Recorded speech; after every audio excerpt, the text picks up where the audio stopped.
Good evening. It's very hot in here. Thank you for your patience. I'm Ann Boterri, the director of the New Hampshire Institute of Politics at St. Anselm College. On behalf of our faculty and staff, I want to welcome all of you, particularly those students and teachers who've traveled great distances to be here. I also want to thank tonight our co-sponsor, USA Today, and other sponsors of this event, particularly the Carnegie Corporation of New York and the New Hampshire Political Library, both of whom provided important support. Now, we have two candidates participating tonight. I have to make an announcement, though. Congressman Dennis Kucinich is going to be participating after Governor Dean by telephone.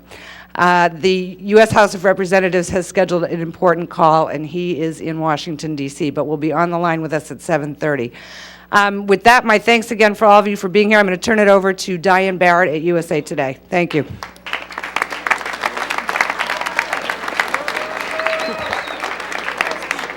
We are so proud of you. You are our tomorrow, and we're very excited. USA Today is very committed to the young people, all of you, and all of the 8,000 students around the country that participated in this program. Literacy and civic education is an important mission for us. Continue to study hard, and much luck to you. We're very, very pleased you're here this evening. Thanks a lot.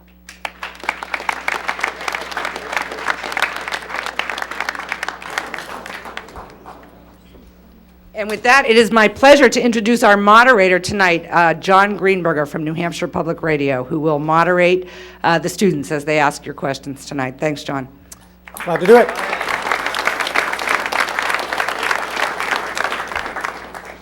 Well, in just a few seconds, I hope that Governor Dean will come out here. Briefly, you're going to see me do a couple of things during this broadcast that are related to the fact that this is going to be taped now but broadcast on New Hampshire Public Radio. So you can ignore any foolishness that you happen to observe, just me doing a re-ID at various moments.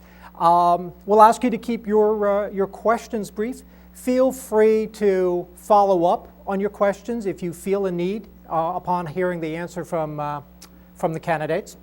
And other than that, all I can say is this is a fabulous event. It's very, very impressive. And I'm just, I'm really pleased and proud to have been invited to be part of it. I'm going, as soon as we have the governor here, I'll read an introduction. So Governor Dean, come on down. Thank you. I'll go through around here. Thank you. Good to see you again. I was going to wait until after the introduction and then make a dramatic entrance. Sorry. All right. Welcome to America's Youth Forum 2004, sponsored by the New Hampshire Institute of Politics at St. Anselm College and USA Today. I'm John Greenberg with New Hampshire Public Radio, and we're coming to you from the campus of St. Anselm College. The webcast comes via WebEx. This forum comes at the end of a long nationwide process that reached over 8,000 students in 40 states. For 2 months, they've been studying the issues and researching the candidates. In the audience here right now, we are happy to have students from Texas, Ohio, Pennsylvania, Maine, Massachusetts, and New Hampshire. In addition to the questions that they'll ask from the floor, we'll be reading ones that were emailed in from Illinois, Colorado, California, and many other states. You're about to hear the concerns these students have about issues that affect their lives and the rest of the country. We start with Governor Howard Dean. In about half an hour, Representative Dennis Kucinich will join us by phone.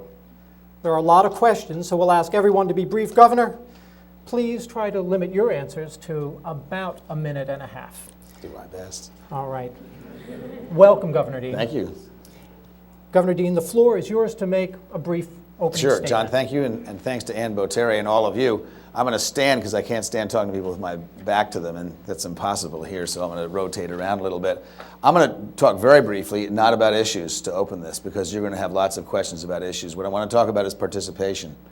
This is the first campaign since I was about 25 years old, or maybe a little younger, where we've gotten a lot of people your age involved. 1/4 of all the people who have sent us money are under 30 years old. And they don't send us a lot of money, but it's the participation that counts.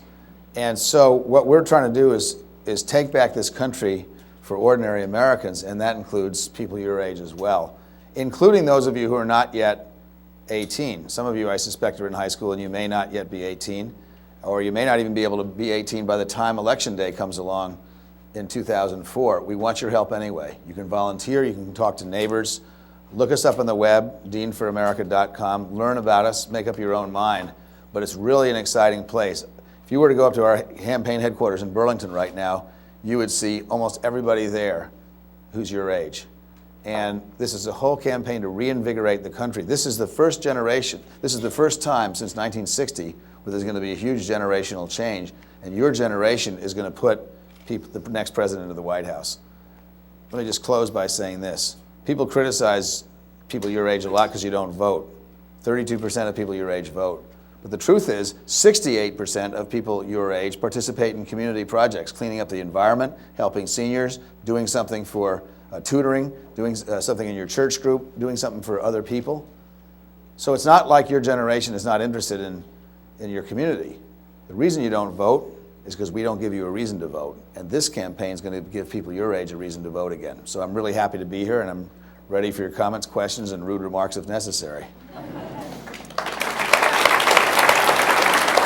Thank you, Governor. Thank you. Our first question will come from over there. Leisha, please stand up. And everyone, when you ask your question, please give your name and the name of your school and where your school is located. My name is Leisha Hittner. I'm from the Chester County Middle College High School, and we are located in Exton, Pennsylvania. As a young person just entering the work world, I am very concerned with my financial future, specifically the longevity of Social Security. My question to you is, if you are elected president, what are your plans to protect and ensure my generation's Social Security benefits? The first thing we're going to do is stop borrowing money out of the Social Security Trust Fund, as this president has done. We have $500 billion deficits year after year after year.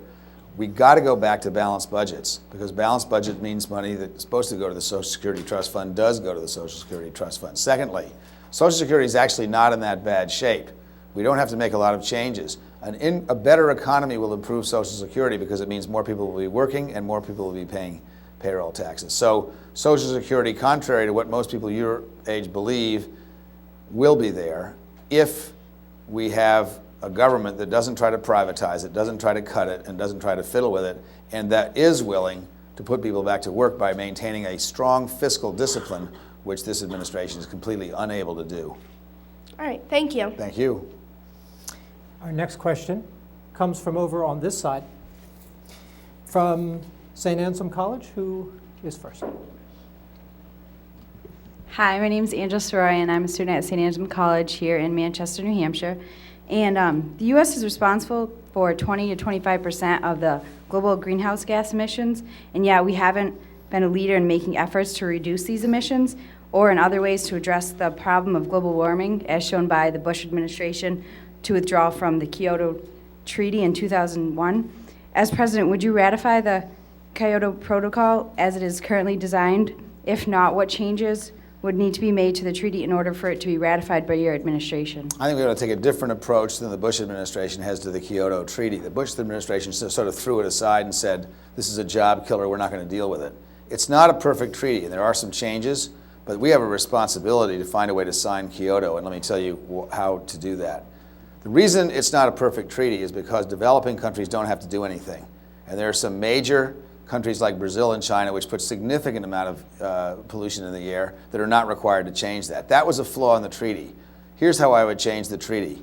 I would require the developing countries to meet the standards. I would give them a prolonged time, longer than the G8 countries and the industrial countries, to meet the standards, but I would require that they do it. And then, under those circumstances, we can afford to sign the treaty, and we should sign the treaty, because unlike this president's administration, I believe that CO2 is a significant problem. Carbon dioxide is a significant problem in global warming. This president not only denies that, but he also denies that global warming exists.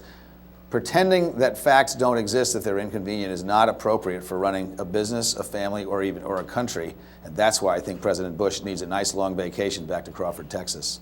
Thank you. We have an email question from Indiana University in Indianapolis. Benjamin Franklin said, "They that can give up essential liberty to obtain a little temporary safety deserve neither liberty nor safety." There is a sense that we've engaged in an exchange of our rights for national security. The effectiveness of this process is difficult, if not impossible, to measure. In your opinion, have we given up an essential liberty? And if so, do you plan to reverse the process? There's a balance here. We have an attorney general who would, by most people, could be considered a fairly extreme on the right-hand side of the political spectrum. And he has a view that most Americans don't share about constitutional liberties. Let me talk to you about the balance, though, for a second. I knew the day after September 11, 2001, that we were going to be giving up some civil liberties. What I had in mind was people were going to search me at the airport. Now, they do. If you go flying any place, they open your bag. They even go through your shaving kit and see what everybody's got in there. That would never have been tolerated 3 years ago, but it is now. Those kinds of liberties, I think, are worth trading in order to make sure that people with bombs don't get on the airplane. But I do not believe that Americans ought to be held without recourse to a lawyer, without being charged by the United States government. That is a civil liberty that we ought not to be willing to give up. I do not believe that it's constitutional for the FBI to go rummaging through the library to see what books you've bought unless there's a specific search warrant they've got to see because they have probable cause to believe that you're a terrorist. I do not believe it's appropriate to go through the local video store records to see what you rented last Friday unless they have some other evidence that a judge agrees indicates that you might be a terrorist. So we have gone too far. The remedy is not simply to undo those provisions of the Patriot Act, though. The remedy is to change the Patriot Act and to change the judiciary, because the president is appointing members of the far-right Federalist Society to the bench who don't believe there's a right to privacy, who would like to rewrite the Constitution. I think the job of the judiciary is to uphold the Constitution and not to rewrite it. And I would undo many of the nominations that this president has put before the court. They would never be nominated under my presidency. I would like moderate, thoughtful people who will protect our liberties and try to balance the rights of safety against civil liberties in a proper and appropriate way that would be supported by the American people. This president is not doing that. He will not do it, and that's why I think he does need a one-way bus ticket to Crawford, Texas. Well, if I can be allowed to channel for this person from Indiana University. You've talked about how we went too far, but you also said that there are some liberties that we should be prepared to give up. Can you be perhaps a bit more specific? I use the example of having your stuff searched at the airport. 3 years ago, you never would have allowed somebody to go through your personal effects the way they do now. Now we allow that. I think most people are okay with that. It's a pain in the neck, but it's better than getting somebody with a bomb on the airplane. Any others? Not that I can think of off the top of my head. There may be some, but we know what the really unreasonable ones are, and I think I've identified those. We have a question from over here, from Salem High School, I think, yeah? My name is Erica Mobby, and I'm from Salem High School in Salem, New Hampshire. If you had a teenage daughter that became pregnant, was not married, did not have enough money to raise a child, and she wanted an abortion, would you support her decision, and do you support partial birth abortions? Nobody supports partial birth abortions. First of all, there's no such thing as a partial birth abortion. That's a medical term. That's not a medical term. It's a late-term abortion is the proper medical term. And the only reason I mention that is because the people who don't like abortion, which is their right, have used language that is not medical in order to dramatize their point of view. I do not also, however, support the right of the President of the United States or Congress people who have never laid hands on a patient in their life making decisions for women and about what kind of reproductive health care they get. That, I believe, is the business of the woman, whoever else the woman chooses to involve in the decision, and the physician. So I happen to look up how many late-term abortions have been done in Vermont the last 4 years. The number was 0. This is a very rare procedure. It should not be used for any kind of routine abortions. It should only be used to save the life and the health of the mother. And I think what the president did recently by signing that, in a picture, I might add, with 9 elderly white males and nobody else, what he did was unconstitutional. I think even the Supreme Court will say so. Now, about teen pregnancy. Teen pregnancies are really a difficulty. I happen to have some experience with this because as an internist, I would take care of, I was in a town so I sort of ended up as a family doctor.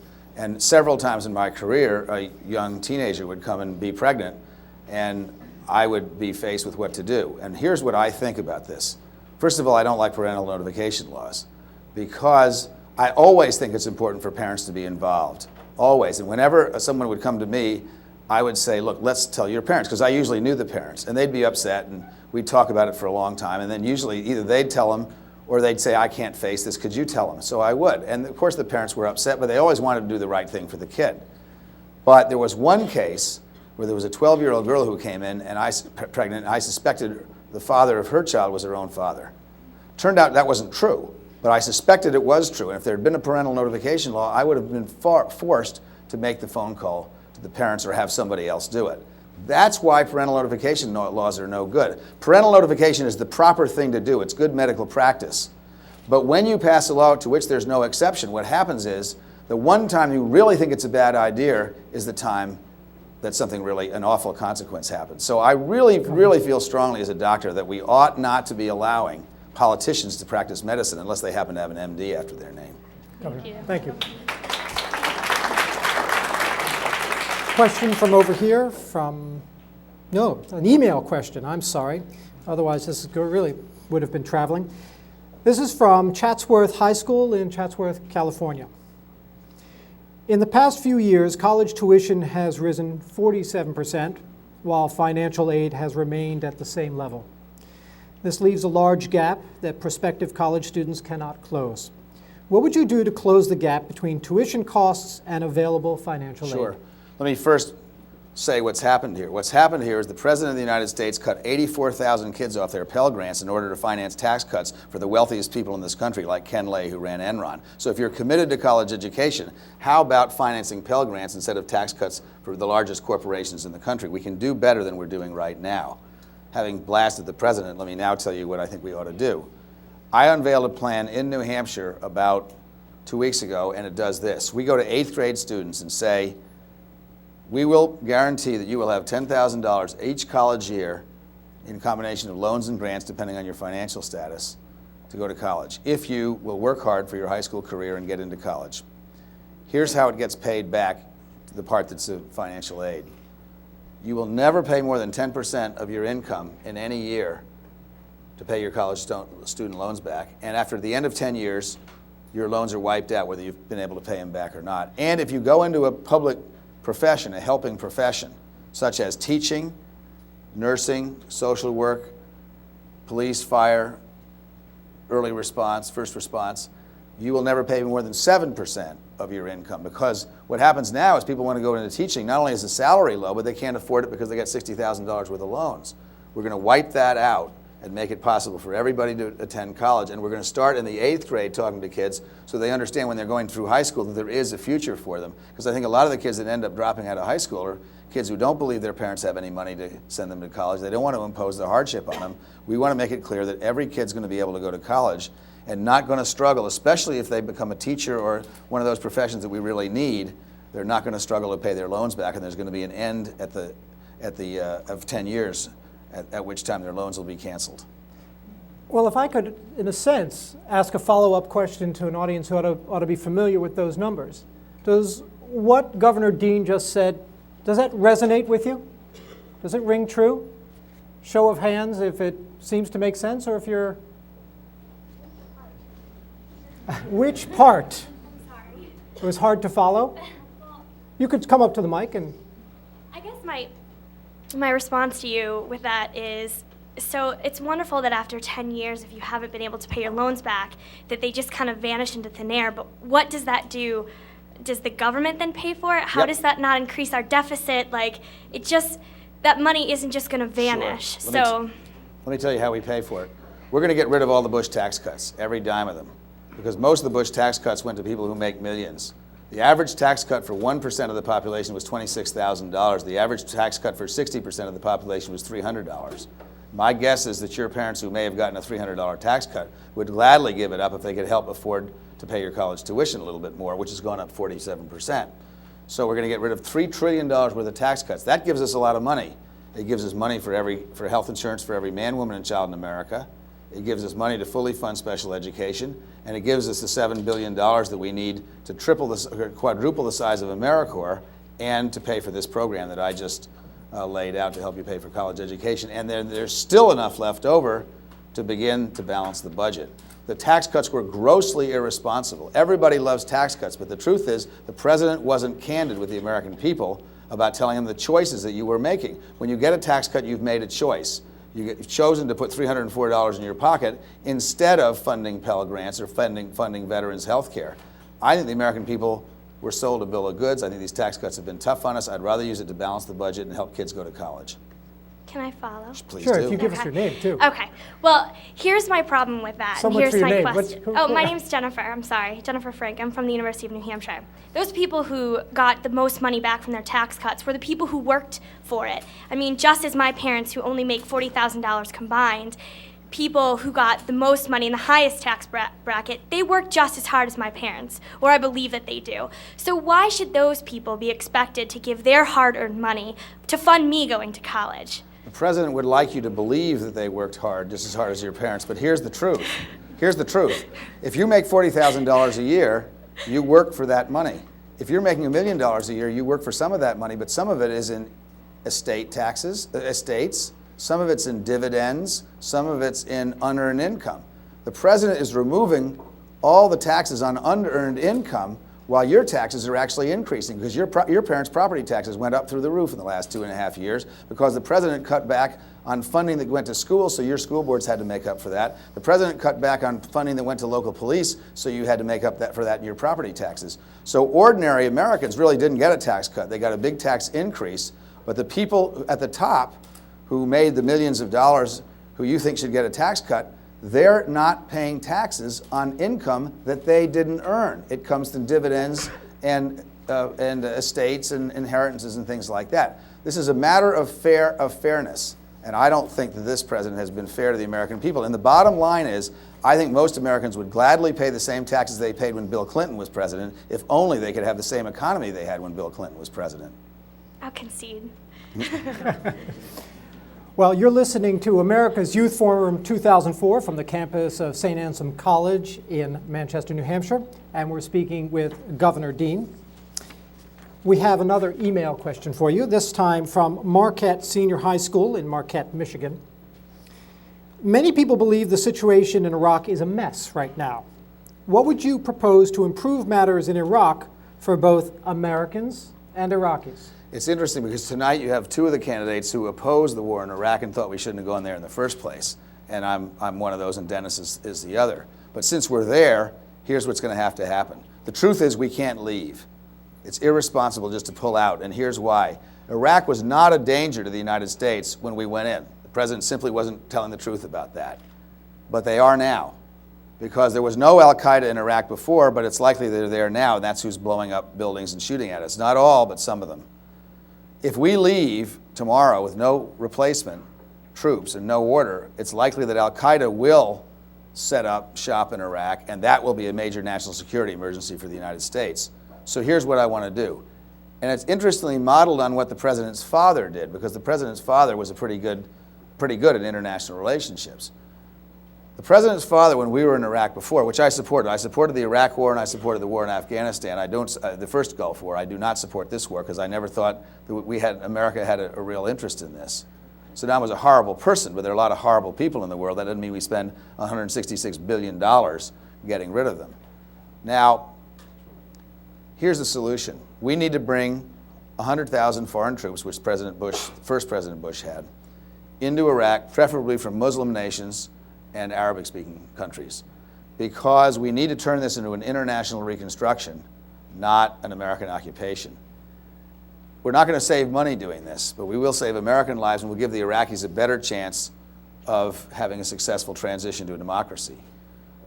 This president will never be able to do that because he was so, if I may, for want of a better word, obnoxious to all the people who disagreed with him. He made a policy difference into a personal difference, which you should never do in politics.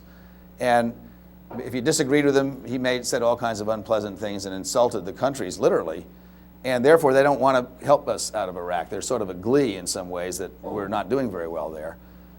A new president is needed to rekindle those personal relationships. We can get Arabic and Muslim countries to send troops, but not with this president. Well, let me just ask you a quick follow-up to that. they might be very reluctant to come in because they might be seen as oppressors of only a slightly lesser degree than American troops. So what guarantees need to be in place so that they would, in fact, come in? I think it's unlikely they're going to be seen as oppressors. I think it's very unlikely that, say, Egyptians or Moroccans who speak the same language, share the same religion, and many of the same cultural attributes are going to be seen as oppressors. There is no guarantee if you're willing to send in troops. We're going to have to pay the bill. We're not going to get out of that. The president has now condemned us to spending $87 billion a year for quite some time until this gets straightened out. But we can save American lives. And we also, what's happening is the president has extended the tour of duty for a lot of these soldiers to a year, and that takes them away from their families for a year, and it makes it impossible for them to make a living or keep their job when they get home. So just so I can understand you, effectively we would pay the Egyptians to send troops into Iraq. That's right. Okay. I believe it's the turn of this microphone to ask a question here from St. Anselm College. Do you know your order? If I say the number 7, does that ring a bell for anybody? There we go, lucky 7. Sorry. All right, your name and school, please. She wants to walk away with the microphone, too. Sorry. My name is Emily Canton. I'm a junior politics major here at St. Anselm College. Thank you very much for coming tonight, Governor Dean. It really shows that you do consider the youth to be an integral part of the voting process, and we really appreciate that. My question to you is, which political thinkers or philosophers have been most influential in your political development, and in what ways? Well, I wouldn't call this person a political philosopher. George Santayana, whose favorite phrase, or my favorite phrase from his, is those who do not learn from history are doomed to repeat it. And I think that's a hallmark of it. Many of the mistakes that have been made throughout history, Hitler was the most extraordinary example, who invaded Moscow, or Russia, and tried to take over Moscow in the winter of 1942. The same exact mistake that Napoleon had made 3/4 of a century earlier.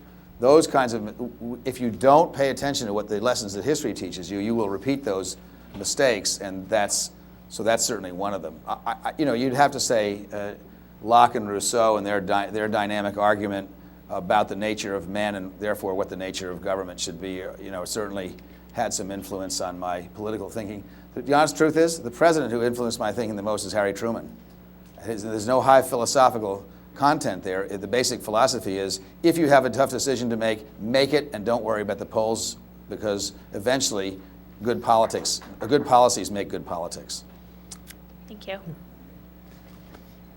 Now, I believe we have a question from Texas on this side. Does the number 8 resonate with anyone? Over here. Over there. Well, great. Thank you very much. My name is Lynette Duran. I'm from the High School for Law Enforcement and Criminal Justice in Houston, Texas. And as governor of Vermont, you said, quote, "I worked hard to improve public education, strengthen school accountability, and reward teacher excellence," end quote. Studies have shown that standardized tests cause dropout rates to increase, anxiety and depression to increase among students. So therefore, are you in favor of federal standardized testing? Why or why not? Well, I think the city of Houston demonstrates why No Child Left Behind is a disastrous bill, because the people who wrote that bill come from Houston, and after they left, it turned out that Houston was faking its dropout rate. They were not truthful about their college aspiration rate, nor were they truthful about their violence rates. Now, I was just in Houston with Sheila Jackson Lee, who's supporting me, and we went to a school, which is a charter school for young middle school students. It was an extraordinary school.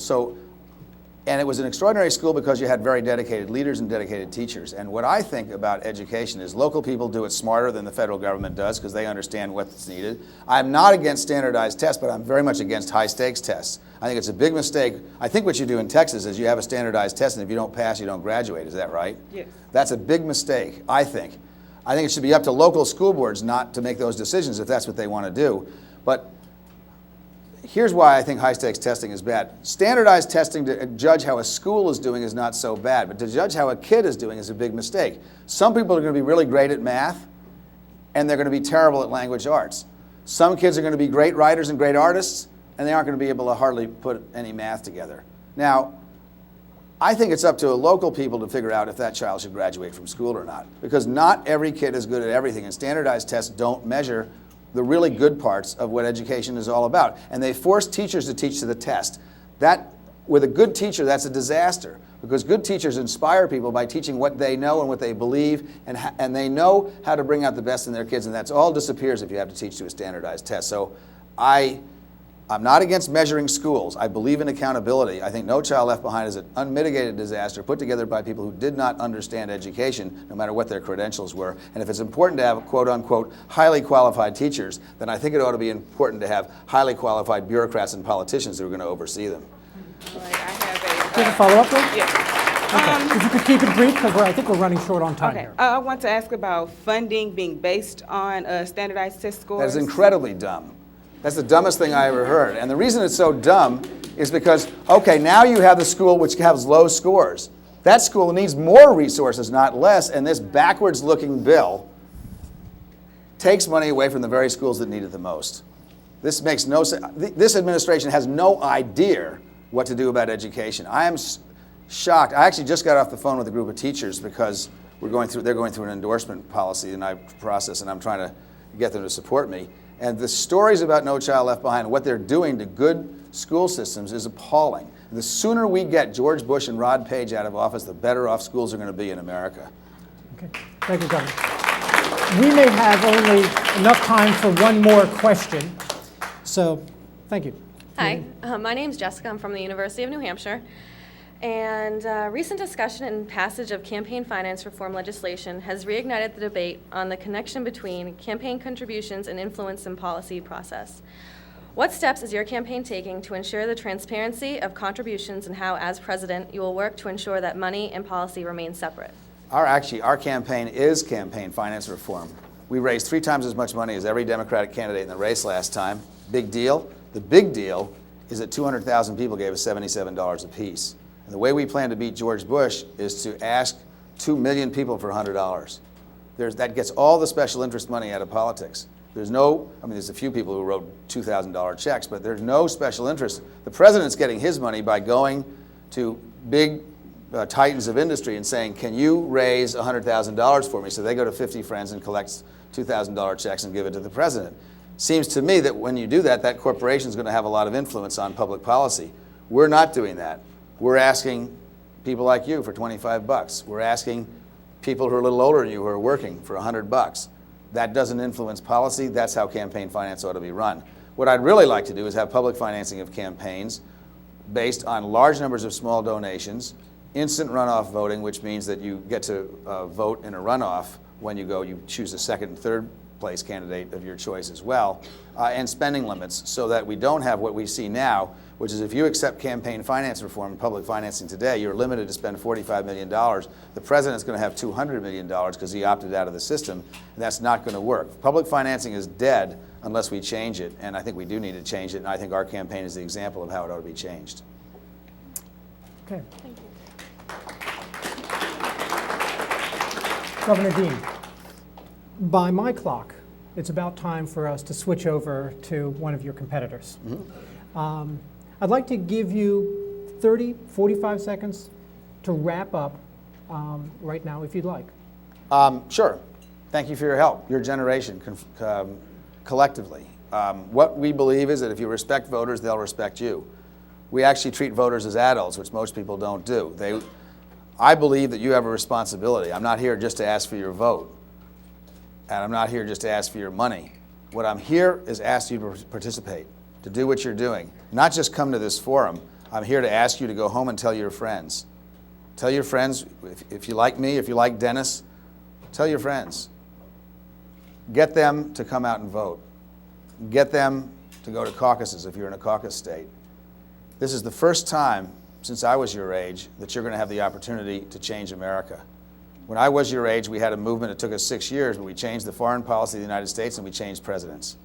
You can do that because you've got the internet and the cycle is so much faster. We can do it now. All I ask is your participation. And I ask your participation not because here I am, please vote for me, but this is about you. Our campaign is not about electing Howard Dean President of the United States. Our campaign is about taking back this country for ordinary people who struggle every day, like your parents making $40,000 a year, trying to figure out how in the world they're ever going to pay college tuition. What are they going to do about health insurance when their monthly payments are higher than their house payments? We can fix these things in America. We're the wealthiest country on the face of the earth. We can have better schools, but we can't do it from the top down. We've got to start trusting each other again, and that's what I want to do, and I hope you'll help me. Thanks very much. Thank you. Thank you. Thanks very much. Thank you. Thank you very much.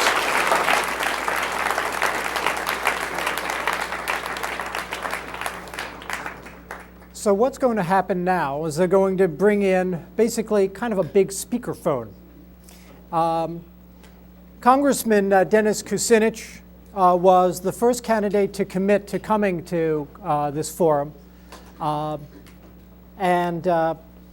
you heard that the way the House has been scheduling votes just prevents him from being here. So we're going to ask your patience and your indulgence with this. It's not ideal, and we know it. When we are taking questions, I am told that if we are all very quiet, then Congressman Kucinich will be able to hear the questions. So let's just cross our fingers and maybe it'll work. And we will be connected with him in just a moment.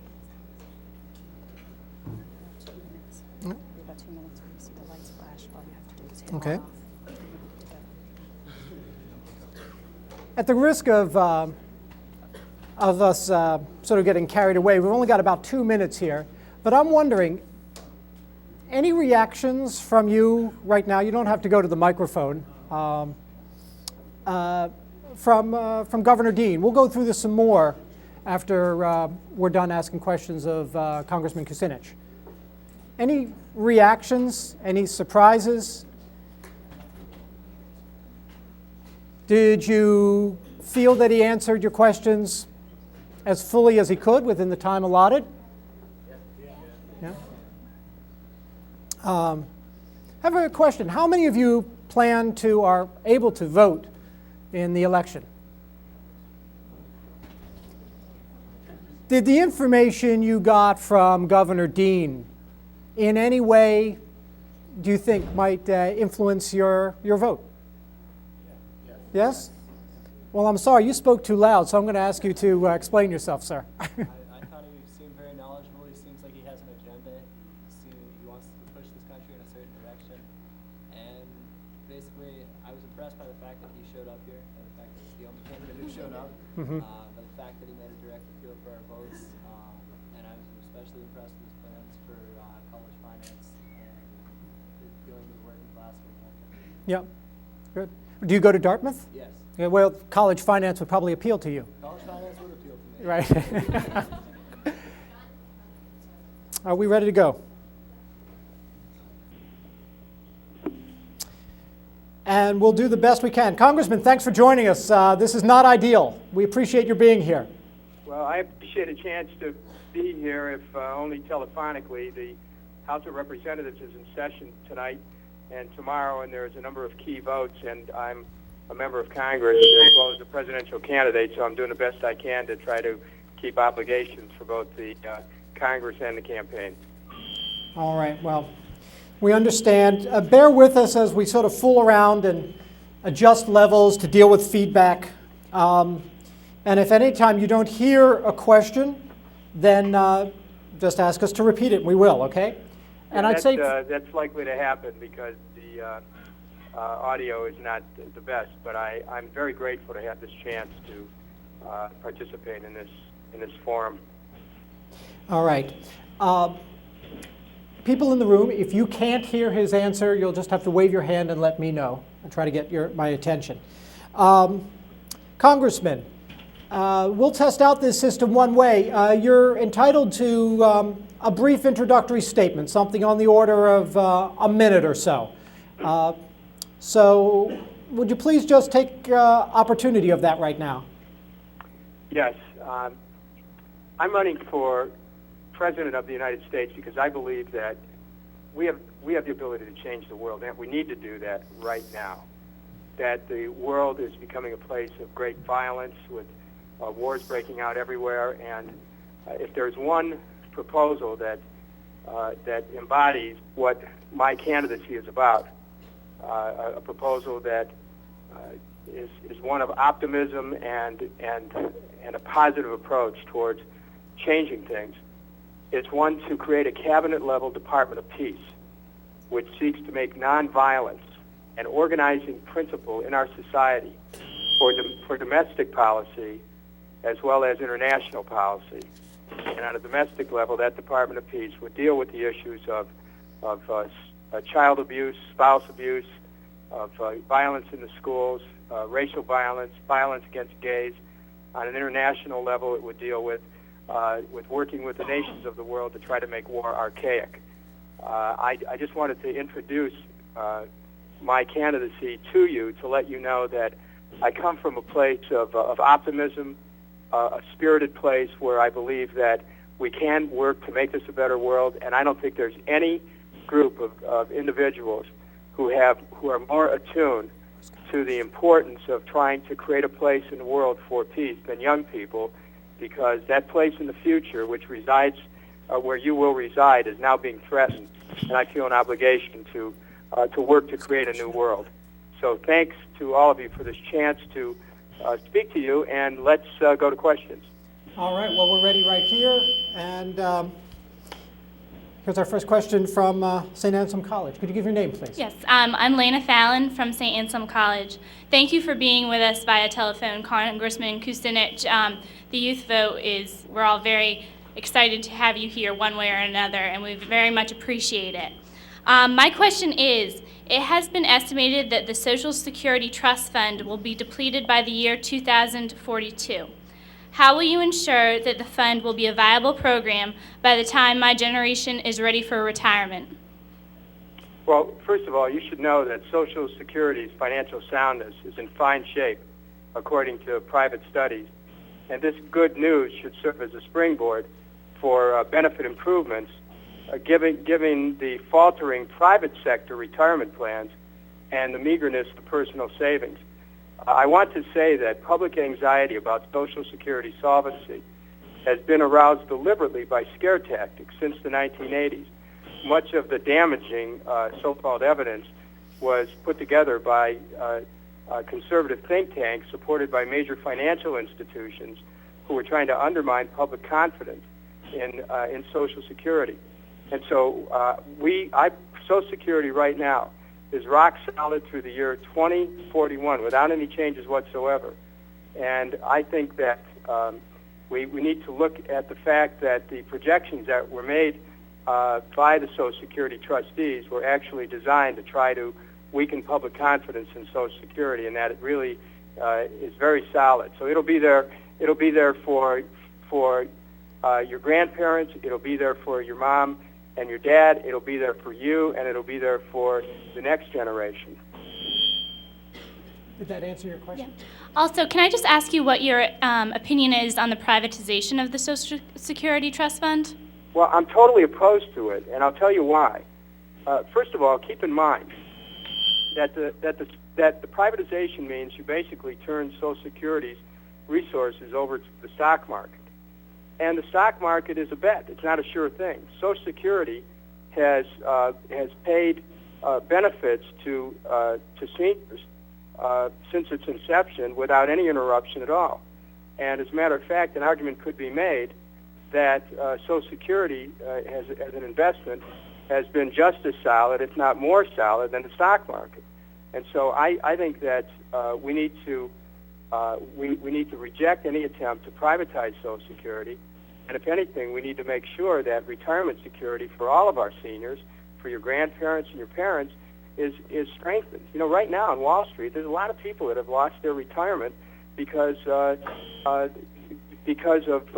various companies going under, and because also certain investors were not told the truth about the value of the stock. Congressman, we're just trying to move through as many questions as possible. Thank you very much. We have a few questions that are being addressed to both candidates. This one comes from Chatsworth, California, It has to do with college tuition. College tuition rates have gone up significantly in the past few years. Financial aid has remained at the same level. What would you do to close the gap between tuition costs and available financial aid? Well, first of all, my plan is to provide for free college tuition at all public colleges and universities. And I think that would take America in a direction where it would help lift so many individuals into a condition where they could pursue their own dreams. Right now, as you acknowledge, tuition is going up everywhere. And one of the reasons why it's going up at public colleges and universities is because our government has given tax cuts to people at the top bracket without regard to the impact it had on our budget. Our government is engaged in spending money for a war which will continue to sap America's ability to meet its needs. With just the last installment was $87 billion. Our Pentagon budget is over $400 billion. And at this point, it's fear-driven and not really rational.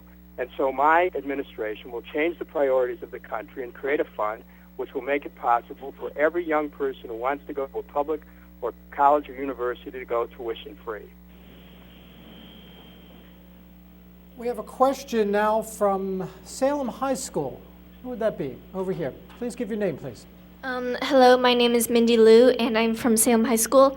My question to you is, do you think capital punishment is a violation of the 8th Amendment of the Constitution stating no cruel and unusual punishment may be inflicted? If you are in favor of the death penalty, what do you think is the most humane way to execute someone who has been sentenced to die? Well, first of all, I'm opposed to the death penalty.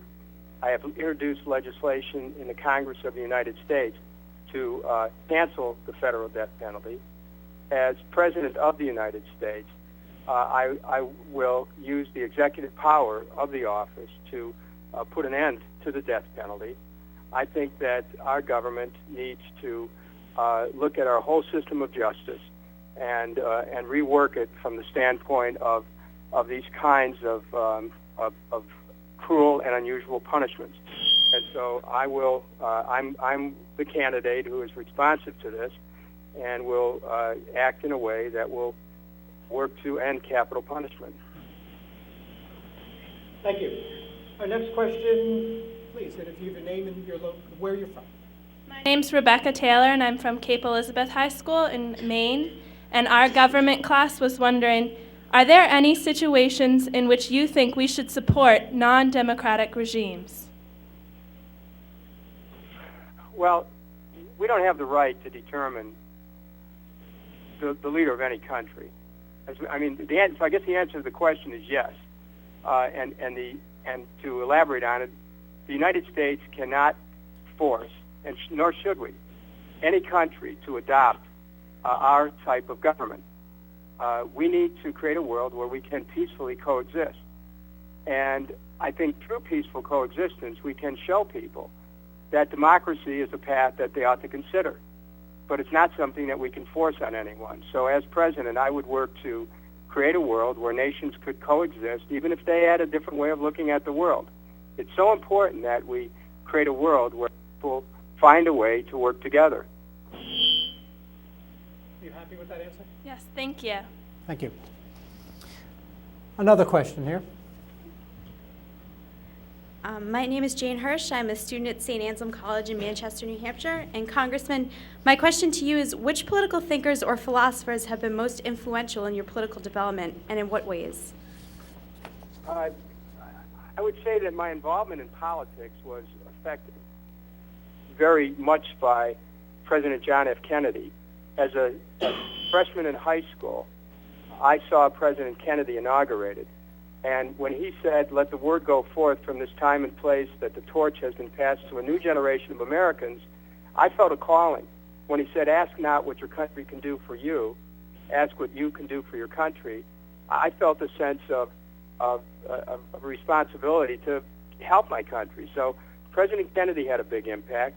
President Lincoln has a major impact on me, because I think that his second inaugural, where he said, with malice towards none, with charity for all, is something worth remembering in our public conduct in our government affairs.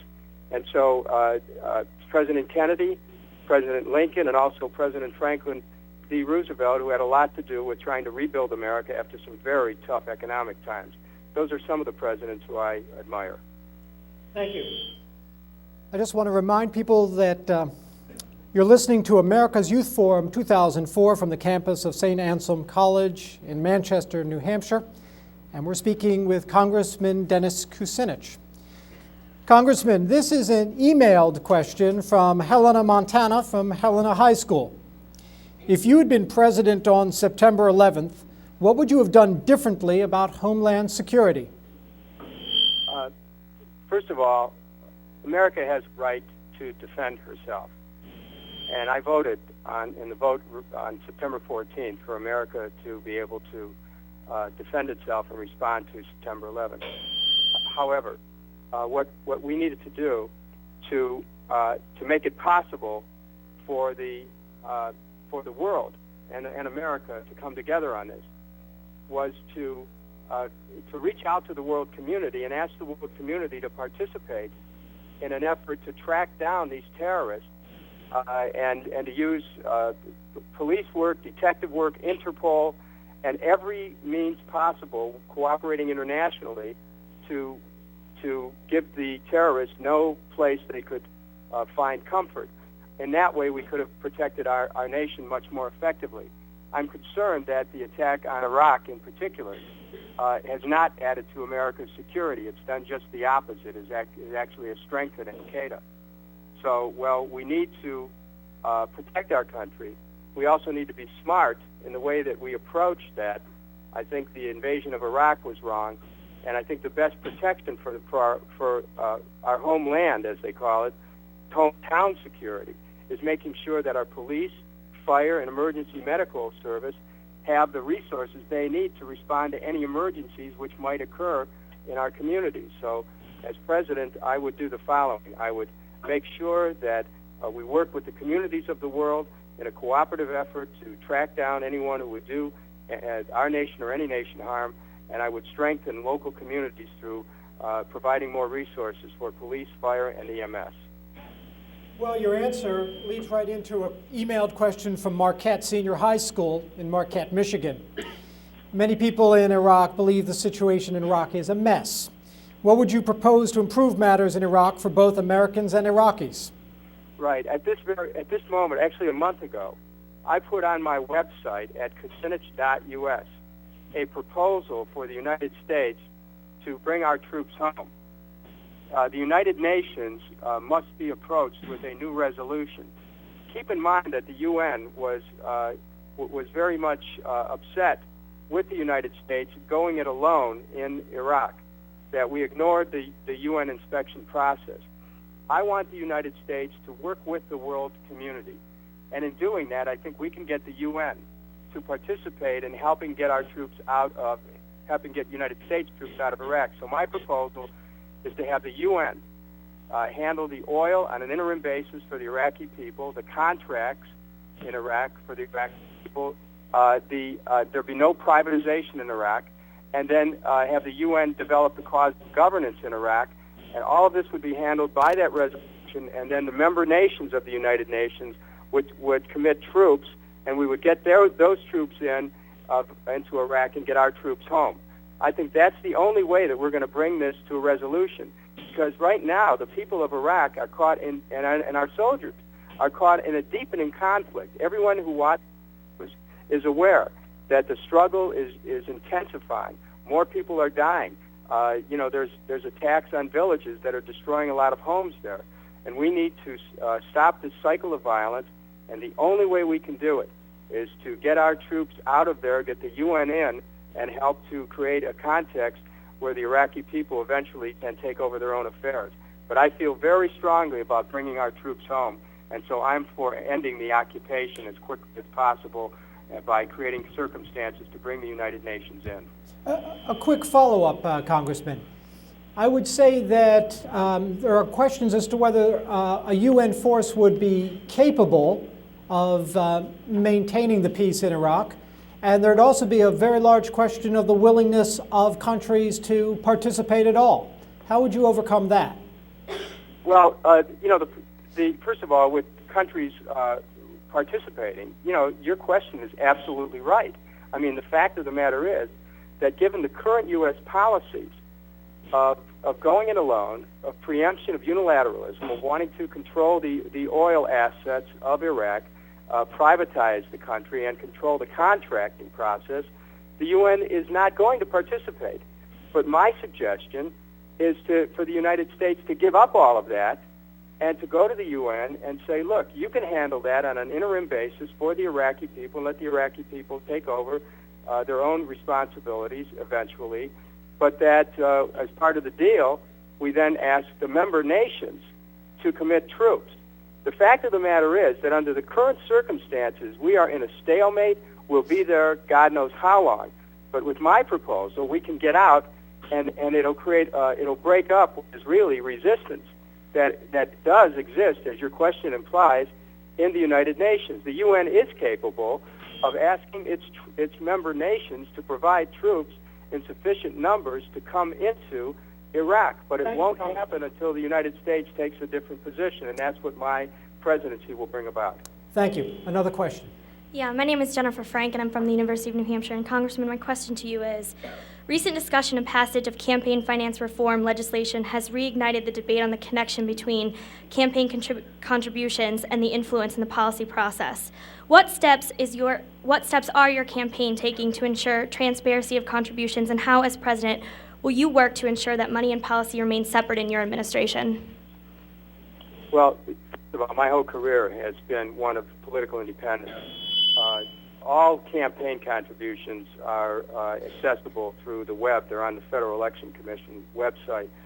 The problem now is, in this campaign, is that two of the candidates have abandoned a public financing system which provided that half of their that public funds would be used to supplement the money that they raised, and thereby opening up the possibility of greater private influence. That's a real serious matter because it could threaten the entire public financing system on which presidential campaigns depend. And so as president, I am going to work to achieve a public finance at every level of government, because if you have public finance, you have the public interest represented. If you have a privately financed system, you have generally the private system, a private system represented, and a private interest represented. So my presidency will be about breaking the monopolies. It'll be about stopping these interest groups from being able to direct the future of the country through the White House. And right now, as I'm here in Congress, Congressman, we have a follow-up question. If Yeah. you'll hang in there just a second. I'm just out of curiosity, with the answer that you gave, do you think that the current system lends itself to elections and the presidency being bought? Oh, of course. Are you kidding? Of course. Okay, that was good. Thank you. All right. Another question here. Hi, my name is Erica, and I'm from Salem High School in Salem, New Hampshire. If you had a teenage daughter that became pregnant, was not married, did not have enough money to raise a child, and wanted to get an abortion, would you support her decision? You know what? I didn't hear the whole question. Please repeat it. Well, why don't you come on right over to the mic help. Yeah. If you had a teenage daughter that became pregnant, was not married, did not have enough money to raise a child, and she wanted to get an abortion, would you support her decision? Yes, absolutely. I mean, this is, it's not simply a matter of supporting Roe v. Wade, which I do, and a woman's right to choose, which I do, but it's also, which you've just asked a question that relates to, conditions that do occur in families all the time.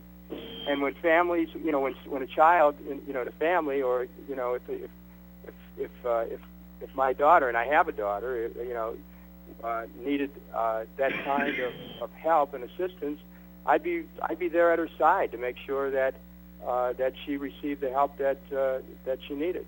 But that again would have to be a choice that she would have to make. All right, I've got a couple of emails. Oh, okay, I've got a follow-up here. Congressman Kucinich, you stated previous in this this forum that you are against corporal punishment and the execution of prisoners who have been convicted of a crime that carries that punishment. Knowing that, at what point does life begin?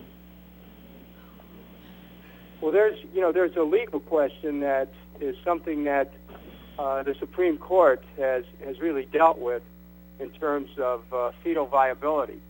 I'm not a theologian, so I'm not going to answer a question of that sort to tell you that my answer ought to be the law of the land. The law of the land is decided by the Supreme Court, and for purposes of civil law, that's what I abide by.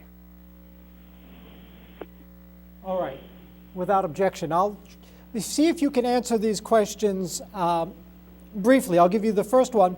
They are related. One comes from Nogales High School in Nogales, Arizona. Bilingual education is on the verge of disappearance, despite its importance in border towns like ours. Bilingual people are a valuable resource. What works better to help limited English speakers learn English? Bilingual education or English immersion? I think, first of all, I'm a strong supporter of bilingual education. As a state senator in Ohio, I was instrumental in protecting programs which supported bilingual education. And I think that in this country, I would like to see our young people learn 2 and 3 languages. I think it would be very important. And I think that certainly we want young people who are more skilled in a language that's not English to learn English, but we also want our English-speaking students to learn many different languages. I think it's a benefit, and so I would certainly follow up on that as someone who spent time in high school and college studying Spanish and French, and also studying Latin. I can tell you that that it's helped me immeasurably in my own education, and I think that bilingual education is essential for so many reasons. So I'm a strong supporter of it. All right, now here's a question that comes from Sterling, Colorado, from Sterling High School. Although illegal immigration is a political quagmire, it's an issue that can no longer be ignored or brushed aside because of the threat of terrorism to our homeland. What are your plans to stop illegal immigration in the Southwest? Well, the issue of immigration is something that is very complex, and there's a number of different levels. One is the level of someone who would come into this country to try to do people in this country harm. We have a right to make sure that we protect our country, and so and that has to be done through the Department of Justice. There's another issue of immigration which involves people who own large farms and industries going in particular to Mexico for a cheap source of labor. I believe that the way we deal with that is to make sure not that we punish the immigrants, but to make sure that people who work here are covered by the Fair Labor Standards Act and all of those labor laws, which make sure that people can have a decent wage, because that would take away the incentive for cheap labor. And I want to make sure that anyone who's working in this country has the protection of that their children can receive health and educational benefits. And so my commitment is to make sure that the people who do work in this country, who are immigrants, are protected by the law, and that if they want to apply at some point for citizenship, that they should have the ability to do that. My take on immigration is based on the fact that I'm from a family of immigrants. My grandfather came to this country, as did many people's ancestors from a country called Croatia. And, I remember this immigrant experience that he had.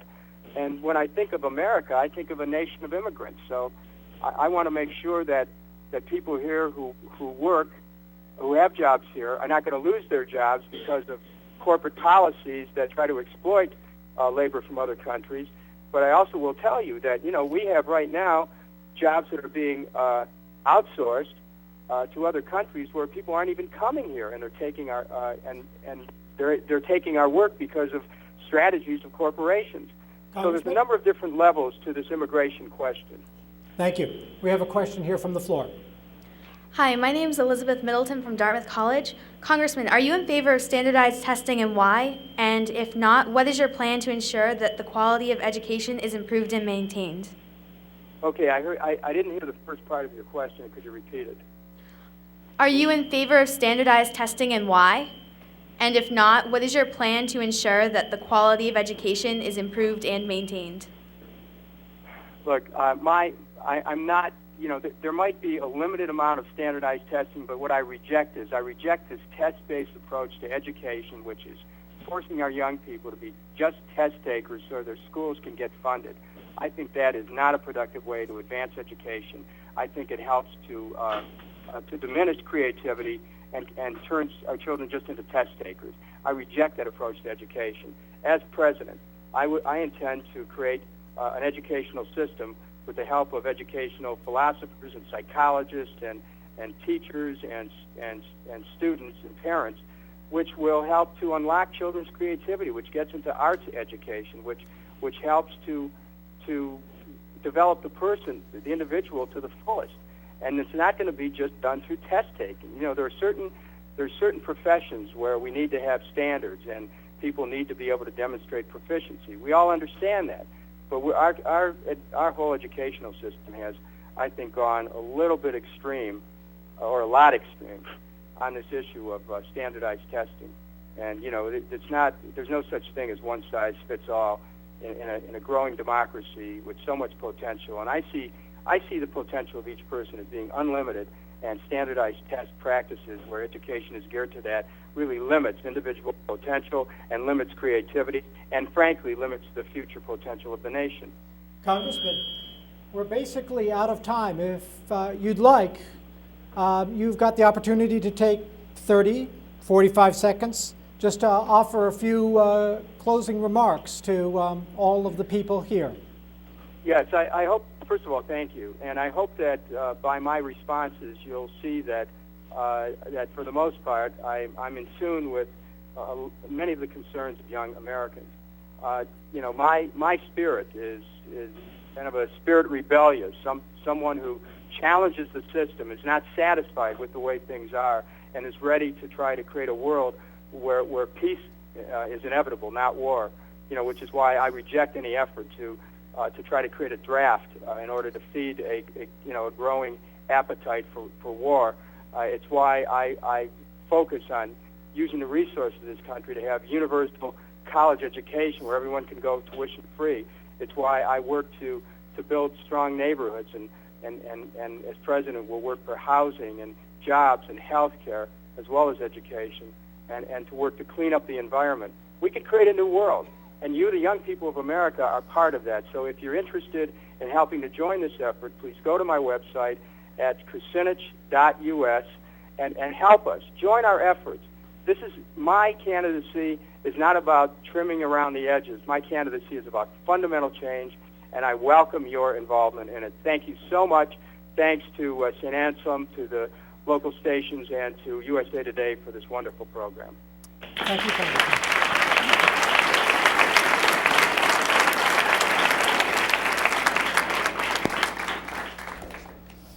Well, this has been America's Youth Forum 2004, sponsored by the New Hampshire Institute of Politics at St. Anselm College and USA Today.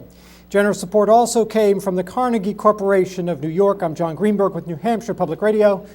Thank you all for joining us. Now, hopefully, you've got some thoughts, because the people who worked on this project have some questions for you. Micah, do you want to jump in? Because I've got some things here. Why don't you start, John, since you have a good feel for some of the questions and reactions. Okay. I guess I'd just pick it up with where the congressman left off. He said that he feels as though he's in tune with your concerns. Would you agree? How many of you agree that Congressman Kucinich is in tune with your concerns? Not a rousing chorus. First, among the people who do think could you just speak up? Whoever raised their hand over here. I think that Congressman Kucinich doesn't dodge issues nearly as much as some of the other candidates. I think he's willing to deal with some of the very serious issues, and I agree very much so with most of his points on war and abortion and the death penalty and some of his major issues. And I'd like to hear from somebody who was not ignited. Sir.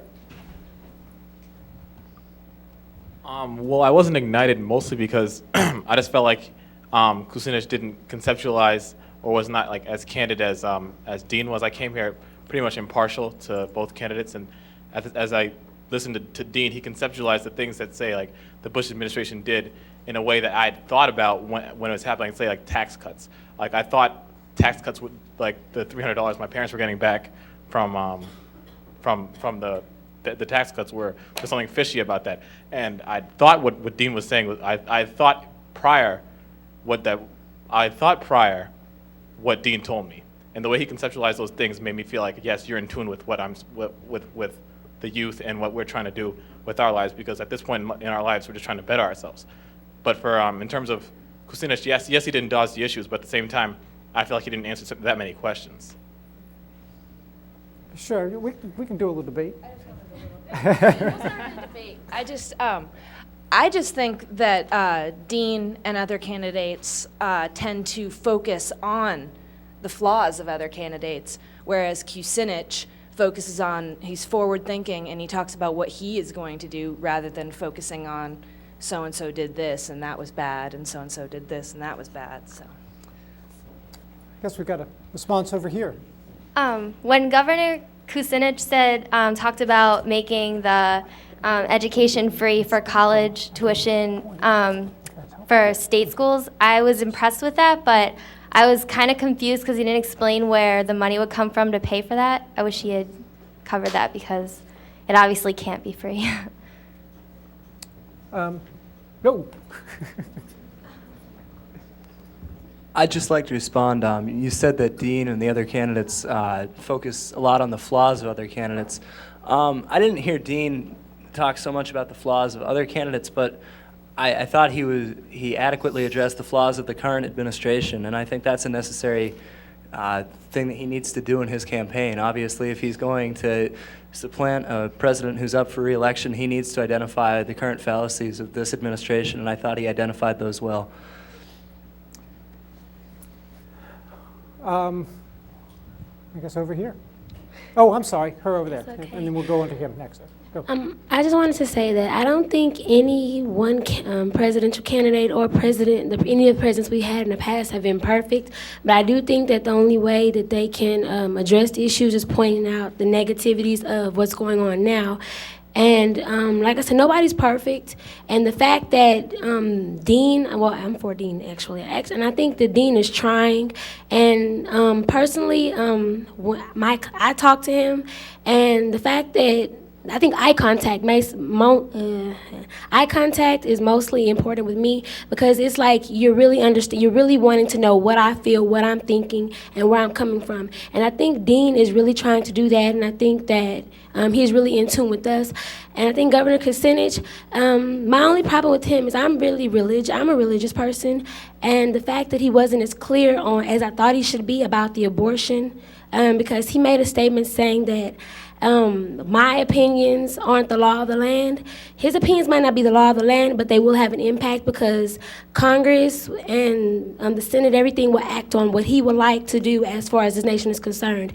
And I think that if he doesn't feel like his opinions or his concerns or the things that he would like to do to change this nation are the law of the land, then that's really kind of fishy to me because it's basically what he wants and what he thinks is best for us. Can I just ask you, this is a question related to the 2 months prior to this event. Did any of you come across the way that in Mr. Kucinich's history he's had a evolving position on abortion? Is that something that most of you were aware of? And so when he answered that question, did you find that that was sort of an effective moment in terms of the work that you've put in the past 2 months and understanding his answer a little bit more clearly now? You've had a lot of time. I'm sorry. Is that back over there if there's a microphone for her?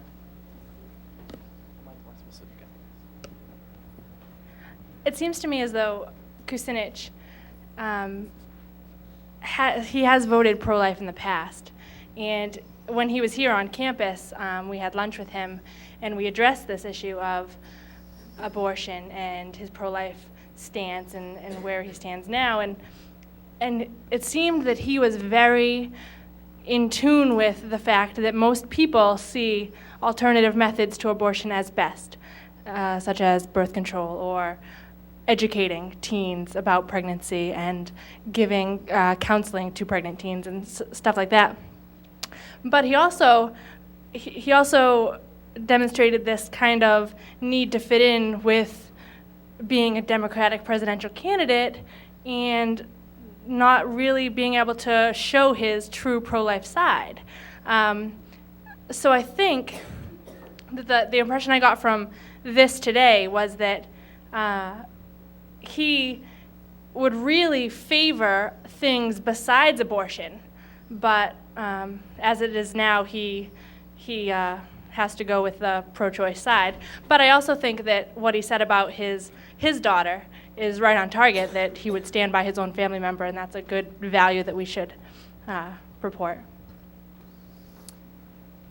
Sir, down over here. Mine really isn't so much about Kucinich, it's more about Dean. I just kind of find it strange how he feels that that 2% tax cut and that $87 billion can fund health care and everything else he wants to do. Because it seems like everything he says, oh, we'll pay for college with that money, or we'll pay for, this with that. It just seems like he wants to pay for everything, every problem we have, with that money for the 2%. And it's like, he also said that health care, he would take that 2% and pay health care. But how long is that going to take care of the Americans' health care? I mean, that money can only stretch so far. 2 years maybe? Not a lifetime. Okay, over here, and then we'll go to that guy in the back row next. So over here, please. I'm not really either for any of the candidates tonight. Haven't really made my decision, but just in defense to Dean and his payment of those programs, it may not be all that much money, but the thing with the $87 billion is it's coming from Social Security fund that's getting cut. It's coming from places that it wasn't paid into. And I think that and also with the tax cuts, it's a $3 trillion tax cut. That's a lot of money. And I think that he may not be able to pay for all those programs, but some of it I think could be done if he reworks the budget in such a way that through additional taxes it could be possible. Okay, thank you. Another thing I think that's important to realize is that one of the reasons that we had such a surplus when Clinton left office is that the stock market was successful, the economy was expanding, and like every candidate will tell you that when the economy expands, there's more tax revenue, and if these programs help people find jobs again, help people pay for health care, and they get the economy going again, even though taxes will go up a little bit, but taxes on the non-earned income he was talking about will increase even more because the stock market will get moving again, and that'll bring us back to surpluses and give us money besides the money we'll get back every year by not giving tax cuts for unearned income. Okay, if I can get a microphone over to this fellow.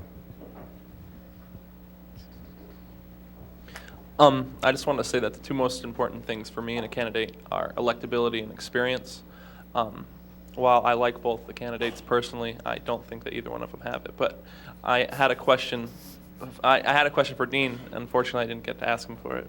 But I want to know how his paying Morocco and Egypt is any different than what the Bush administration is doing, trying to bribe Turkey and Pakistan.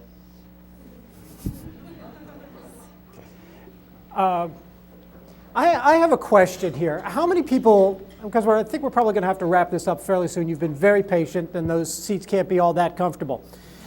How many people here believe that any candidate that you might vote for is going to implement the proposals that they make right now when they're campaigning? I'm a stand-up comic, and I didn't even mean to be one. All of them or some? Well, I mean, to what extent do you think that what you're voting for is their plan and that you're going to get their plan? Depends on the candidate? Depends on the Congress? That was basically, it depends on the Congress. Do you want to just call it out? Because I think we should wrap it up. No problem. President Bush said he's going to give tax cuts. He gave tax cuts. He said no child left behind will go through. No child left behind will through. Tax cuts are great. The reason why? Okay. 68% of our nation is made up of small business. The businesses in America are small businesses. Those business owners rely on those tax cuts to keep their businesses going so they don't have to shut down. Whoa, okay. Okay. For every millionaire Yeah. business owner that Howard Dean Okay, I want microphones here, please. a small business owner here in New Hampshire Give one to him. who relies on tax cuts. All right, we got some people who want to respond. Okay, what's it? Okay. Speaking from, Can I just interrupt? One quick ground rule here, all right?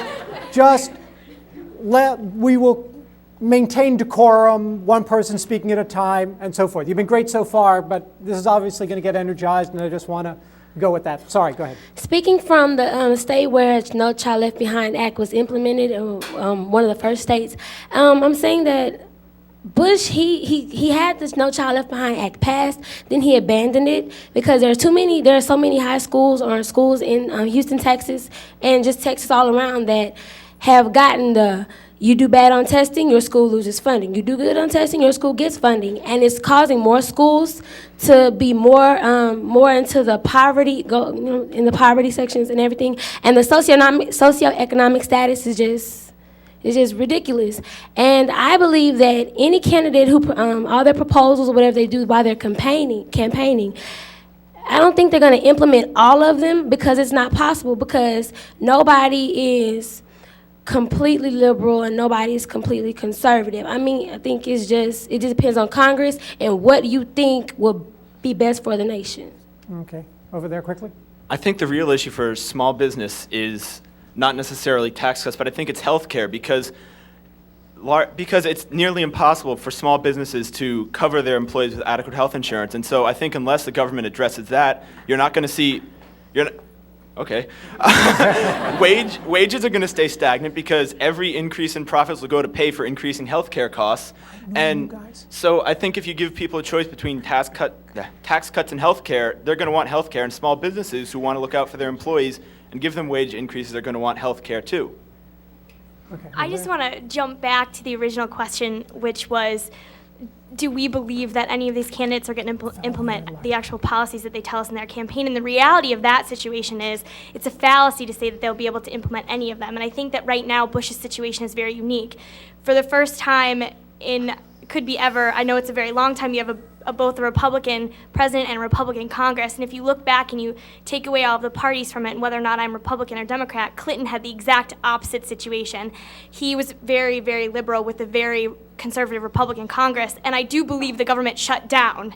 So I think that it's a fallacy at this point to sit here and actually believe that any of these candidates will be able to implement their policies. And more so, I would say that kind of jumping back really quickly, and since I'm on kind of a pedestal right now, I think that you have candidates like Howard Dean that are tearing at the integrity of our system by standing up here and only bashing our current president.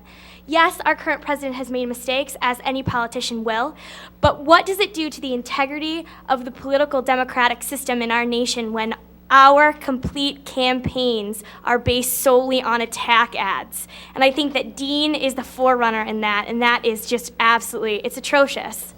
Okay.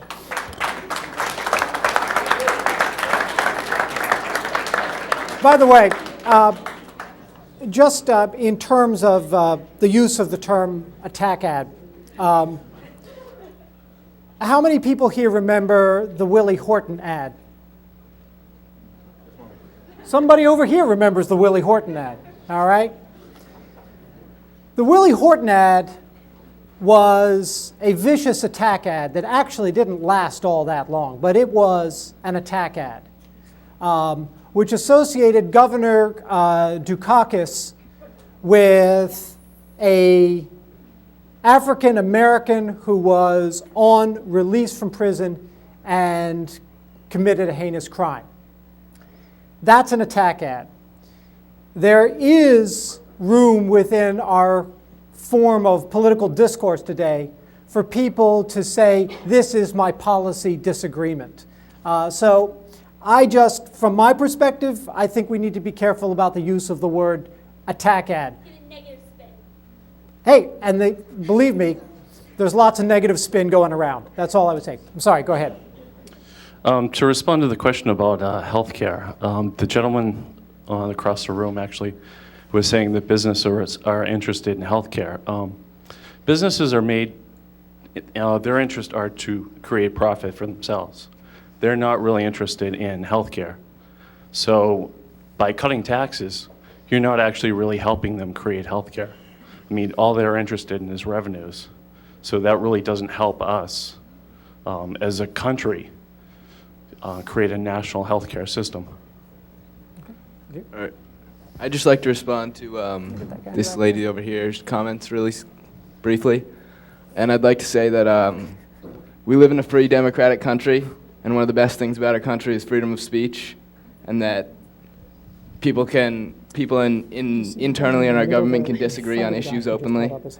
And I totally agree that there is a line to be drawn, and there is some respect to be given to our president today, but politicians are going to disagree, and there are a lot of changes that need to happen in this country, and they need to happen now, and I think Howard Dean is right on target with a lot of those things.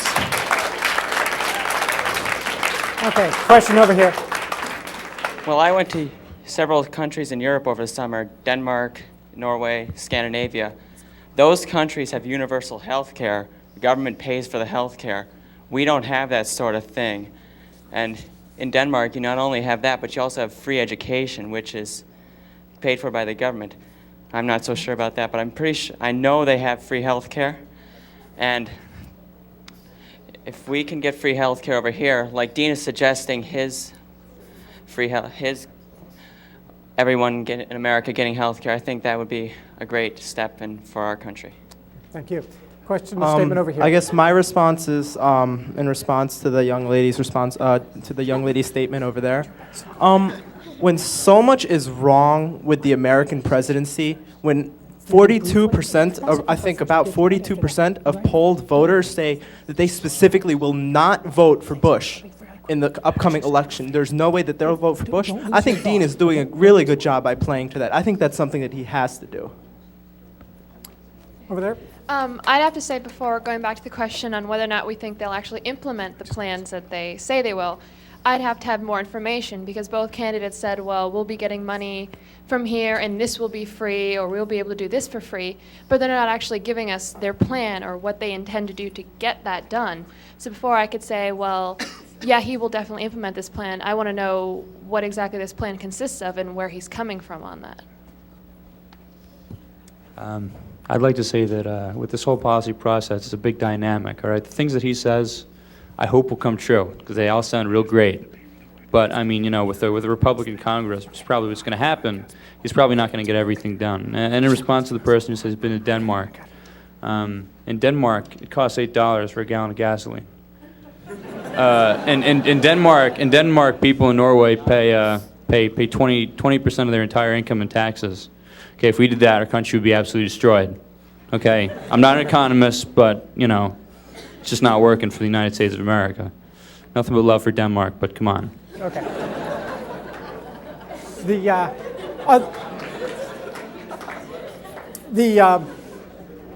We're going to, at this moment, pause briefly and bid a fond farewell to our web audience, all 10 of them. Okay, on we go. Your question, please. Well, my point is to pick up exactly on what those two gentlemen said over there. And everyone wants a healthcare system. Everybody wants university fees paid and not pay the 40 grand or whatever you pay a year. But you're then going to have to pay a lot more taxes. It's up to you. Simple as that. You want universal healthcare, you want to pay less fees at university, then you're going to have to start paying our petrol prices, and you're going to have to start paying our VAT and our income prices. Simple as that. It's one or the other, guys. You can't have it all without paying the taxes. Simple as that.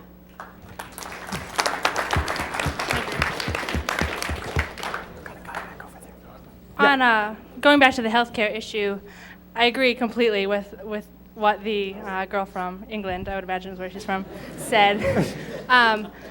She's from Brooklyn. On a more personal note, over the summer, being a politics major, I worked as a nursing assistant at a physician's office. Doesn't make much sense. But that office had just one physician who wanted to care for her patients as much as she could, and she was going under because she could not afford health insurance for her employees, which doesn't make much sense, I don't think. Which is why I'm impressed with what Kucinich says too. He wants to keep health insurance with the government, and all of the physicians that I have encountered over the summer that I've talked to in the forums, they all agree with that, because as it stands, unless they're part of big conglomerate physicians like associations, they can't afford to give their patients care.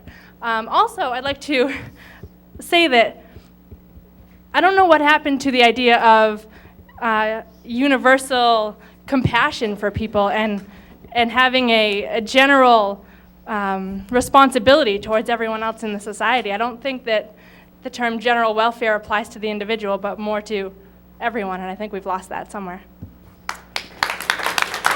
Over here. Well, I was just going to say that I think we all need to understand the nature of the election we're about to embark upon, because by nature we're going to have to challenge the ideas and the actions of our current president in order to decide whether or not he can continue for the next 4 years or whether or not he needs to be replaced. And so that's why I feel like it's inherently Dean and all the other Democratic candidates are going to have to challenge the ideas and the actions set forth by our current president in order to move forward. And I agree with the young lady over there, I don't know her name, that this is about priorities. What are our priorities in our society? And that's why Dean came here and spoke to us young people. I read somewhere that we spend more money on alcohol in this country than we spend on education each year. Like, what are our priorities? And Dean is trying to reprioritize our country because we need to move in a different direction. In order for us to be successful, we need to have education. In order for us to be successful, we need to have ambition. Like, it's just about the balance and what we choose as a society to hold in esteem. Can I just bring up an experience or an anecdote that I just had related to priorities? One of the problems that I think we all wrestle with is that we're asking these candidates to represent a set of priorities in terms of how public money is spent. And yet, when you mentioned right now that we spend more money on alcohol than we do on education, that's not the government spending that money. And there is an intersection between government programs and government policies and individual decisions. We just aired a story about a woman who is a single mom, 25 years old, living in the area of Laconia. Her child has health care under Healthy Kids of New Hampshire. She does not have health care. She works full-time as a bookkeeper for McDonald's, doesn't have health care. How many people are sympathetic to this woman? Raise your hand right now. Now, let me tell you, she could get health insurance through McDonald's for a cost of about $108 a month.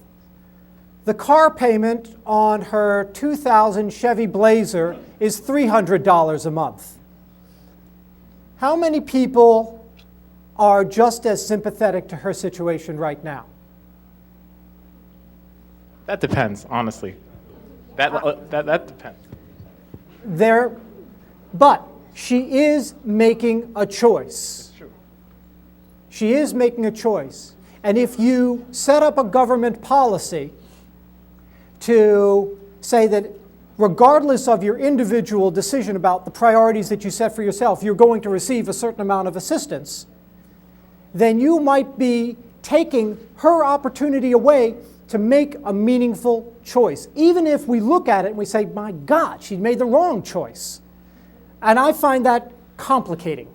Okay? Just in terms of the anecdote that I had used, just to clarify, what I meant by that is that people still in this nation have the free will to choose whether or not their kids are going to attend public school or private school. So like what I was like, just in terms of a clarification, I understand what you're saying. Just, Okay.